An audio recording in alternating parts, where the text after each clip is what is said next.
선거운동이 시작된 첫날 대통령의 총리 등 인사 발표가 있었습니다. 선거에 영향을 미치려는 의도가 아니었기를 바랍니다. 국정원장이 드디어 경질됐습니다. 대통령의 세월호 대책은 너무 빨랐고 국정원장 경질은 너무 늦었습니다. 네, 요즘 김한길 공동대표가 뭐는 빨랐고 뭐는 늦었다 비유가 좀 재미가 붙으신 것 같습니다. 네. 눈물은 늦었고 그거는 민병두 공보단장이 먼저 했던 얘기입니다. 네, 사과는 짧았고 눈물은 길었다. 네. 요즘은 그 발언으로 계속 네. 이렇게 여러 가지 버전의 말들을 만들어가고 있는데요. 김한길 대표 얘기를 들으면서도 김한길 대표는 박 대통령을 정면 겨냥해서 이렇게 험한 말은 결코 쓰지는 않습니다만 불편한 심기를 좀 우회적으로 내비쳤다. 어제 그 인사에 대한 불편한 심기를 우회적으로 내비친 화법이다. 이렇게 보입니다. 근데 저는 지금 두 가지가 들리는데요. 자, 아니 선거운동 첫날에는 후보들이 주목을 받아야 되는데 대통령 인선 때문에 빛이 발했다는 얘기는 새정치민주연합이 앞서는 지역도 꽤 있잖아요. 그렇습니다. 오히려 그 얘기는 서울에 있는 정몽준 후보가 해야 될 말 같은데. 그러게 말입니다. 네, 민주당에서 새정치민주연합에서 내놨고요. 자, 그러면 이거요. 또 하나의 포인트가 안데이 카드가 지방선거를 앞두고 민심에 영향을 미친다는 측면에서 새정치민주연합은 좀 부담스럽습니까? 부담스러울 수 있습니다. 그러면서 오늘 이제 좀 새정치민주연합 관계자 여러 사람들하고 좀 통화를 해봤는데요. 인선 카드 중에서 총리 후보자로 거론된 사람들 중에서는 박 대통령으로서는 최선의 선택이었다. 이런 평가를 내놓는 사람들이 많았습니다. 그리고 결국 개각이라는 것은 눈에 보이는 가시적 효과가 있기 때문에 결국 지지율을 끌어올리는 데는 굉장히 영향을 미칠 것이다. 그러니까 이번 선거 자체가 완승도 완패도 없는 팽팽한 선거이기 때문에 결국 좀 그 추세를 지켜보고 있는 중입니다. 자, 그럼 이제 정치 담당 패널들에게 좀 질문을 드리고 싶은데요. 지방선거 앞두고요. 세월호 전국이 형성됐죠. 게다가 대통령이 눈물의 담화도 했고 그다음 안데이 카드도 내놨습니다. 과연 여러 가지 힘이 작동하는 건데 어떻게 좀 영향을 미치고 어떤 것이 어떻게 작동할지에 대한 얘기를 좀 해봤으면 좋겠어요. 오늘 매주 금요일 날 나오는 게 갤럽의 여론조사인데 대통령 지지율이 일주일 만에 다시 한번 나왔는데 조금 오른 거로 나왔네요. 일단은 하락세가 멈췄다라는 데 의미가 있을 거고요. 2% 상승을 했습니다. 계속 떨어지다가 2% 상승이고 물론 오차범위 이내지만은 그 담화 이후에 분명히 이제 좀 대통령 지지세가 조금 높아졌다. 등 돌린 민심이 조금은 다시 이제 박 대통령에게 마음을 열었다. 이렇게 관측을 할 수도 있습니다. 그런데 이제 세대별로 보면 좀 차이가 있다면서요. 세대별로 보면은요. 문제점은 20, 30, 40대는 여전히 지금 박 대통령에 대해서 굉장히 비판적이라는 겁니다. 그래서 20대, 30대, 40대 그 부정응답, 그러니까 박 대통령이 잘하고 있지 않다라고 대답한 그 확률이 20대에서도 60%가 넘었고요. 20, 30대는 60%가 넘었고 그 40대도 50%대였습니다.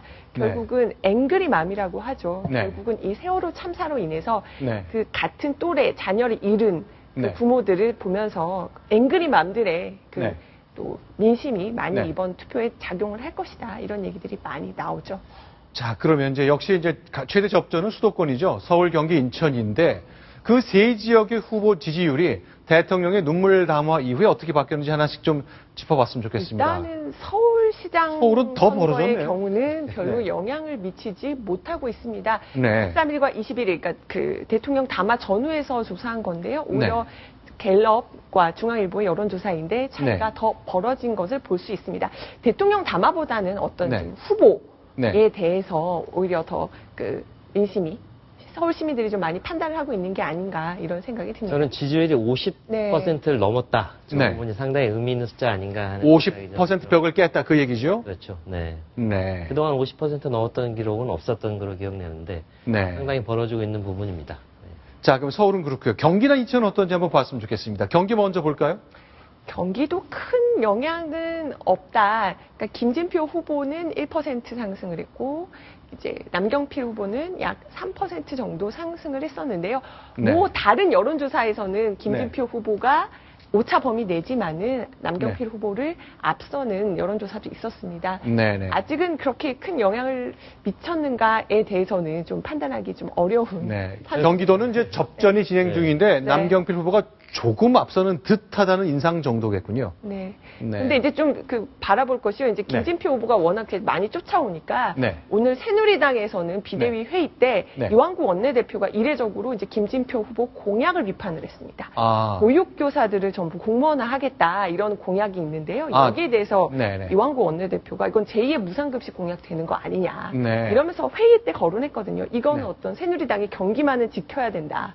이런 또 위기감을 반영한 것이 아닌가 이런 얘기가 나옵니다. 그렇죠. 경기도 지역에 이제 7만 명에 가까운 보육교사가 있는데 이분들을 정규 공무원으로 정년이 보장되는 공무원으로 바꿔주자 하는 제안을 내놔서 주목을 받고 있는데 남경필 후보는 아니 경기도에 공무원이 5만 명인데 7만 명을 추가로 공무원으로 만든다?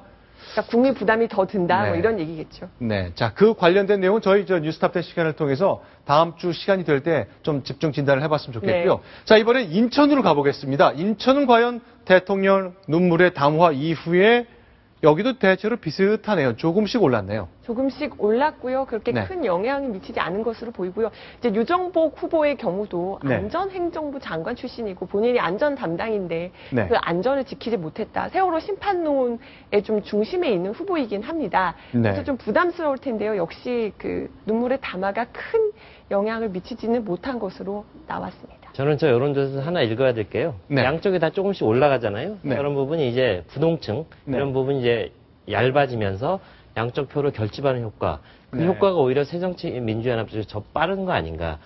그 새누리당의 어떤 상승세는 좀 둔하잖아요. 그런 부분에서 새누리당 쪽에 약간 경고등이 켜진 거 아닌가. 박근혜 대통령의 승부수가 던져졌는데 아직까지는 좀 미미해 보입니다. 네, 일단 이 두 가지는 대통령의 담화 효과가 이제 반영이 된 것이고 안대희 카드에 대해서는 아직 조사 결과가 나오지 않았습니다. 담화가 19일날 있었기 때문에요. 담화 효과가 나고 또 인성 카드 되고 그렇게 효과가 반영된 여론조사가 나오려면은 다음 주 초중반 정도는 좀 가봐야 되지 않을까 싶습니다. 네, 알겠습니다. 자, 오늘 공식 선거운동 시작된 둘째 날인데요. 역시 서울시 후보들이 어떤 동선에서 어떤 전략을 통해 어떻게 움직이는지 좀 봤으면 좋겠습니다. 영상과 함께 오늘의 서울시 후보들의 모습 정리해드리겠습니다. 네, 정몽준 후보가요. 오늘은 어디 있습니까, 후보가? 환경미화원 옷을 입었습니다. 아, 이분인가요? 저곳은 이제 관악구 행운동입니다. 직접 오늘 새벽에요. 환경미화원 옷을 입고 직접 청소에 나섰습니다. 저렇게 쓰레기가 많은지 몰랐는데 일부러 버린 듯한 느낌인데 굉장히 많습니다. 새벽거리죠, 그렇죠? 네, 그렇습니다. 그 정몽준 후보의 경우는 그 본인이 일복시장이 되겠다 이렇게 그 캐치프레이즈를 내세웠는데요. 보면은 주로 몸을 쓰는 선거운동이 많습니다. 시작했을 때 하수관 내려갔던 모습 기억하실 텐데요.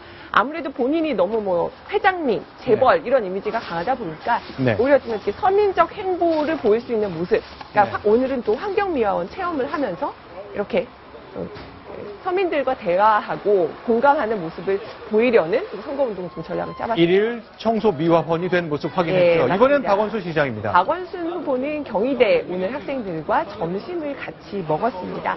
아무래도 이제 반값 등록금 공약을 실천을 해서 이제 서울시립대 등록금 반값 등록금 실천을 하기도 했고요. 오늘도 그런 등록금 문제 등으로 이 경희대 학생들과 점심을 먹으면서 얘기를 나눴습니다. 자신의 좀 지지층이라고 할 수가 있겠죠. 반값 등록금 얘기는 아마 정몽준 후보가 그 전날 약간의 반값 등록금 얘기를 한 것 또 파고든 거 아닌가 하는 느낌도 좀 드네요. 그리고 지금은요 마장동의 시장입니다. 지금 옆에는 홍익표 의원이 지금 소고기를 맛보면서 힘내세요라고 말을 하네요. 시장을 다니면서 오늘 또 시장 상인들과 교감하는 모습을 볼 수가 있습니다. 시장을 다니면서 좀 물건을 많이 사주면 또 시장 상인들이 굉장히 좋아하는 모습들 많이 봤습니다. 근데 짜게 10,000원, 20,000원 사지 말고 한 10만 원씩 사주는 것 그런 거 필요하다고 생각합니다.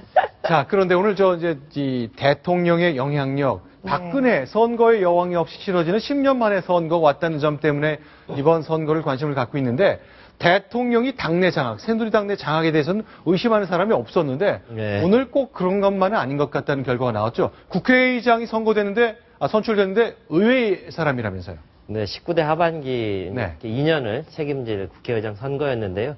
친박의 황우여 전 대표, 정의화 전 국회 부의장이 맞붙었는데 호각지세가 될 거란 예상은 완전히 뒤였고 일방적인 정의화 전 국회 부의장 비박의 승리 이렇게 결정이 났습니다. 저에 대한 여러 가지 해석들이 가능할 텐데요. 저걸 꼭 친박 대 비박의 대결에서 친박이 무너졌다 이렇게 평가하기보다는요. 황우여 전 대표의 전 대표에 대한 2년의 평가, 2년 동안 당신이 한 거에 대한 어떤 심판이 내려졌다 이렇게 평가하는 게 많고요. 또 국회 선진화법에 대해서 황우여 대표가 상당히 본인의 의지로 밀고 간 부분이 있지 않습니까? 거기에 대한 어떤 의원들의 반감 이런 것들이 반영됐다는 얘기들이 있습니다. 그리고 친박 일색의 지도부에 대한 이런 것들에 대한 좀 견제감, 견제 이런 것도 좀 반영된 것이 아니냐 이렇게 얘기가 나옵니다. 네, 자 앞으로 2년간 국회를 이끌 국회의장이 뽑혔습니다. 친이 계열의 정의화 전 국회의장이 선출됐다는 것 확인해봤습니다.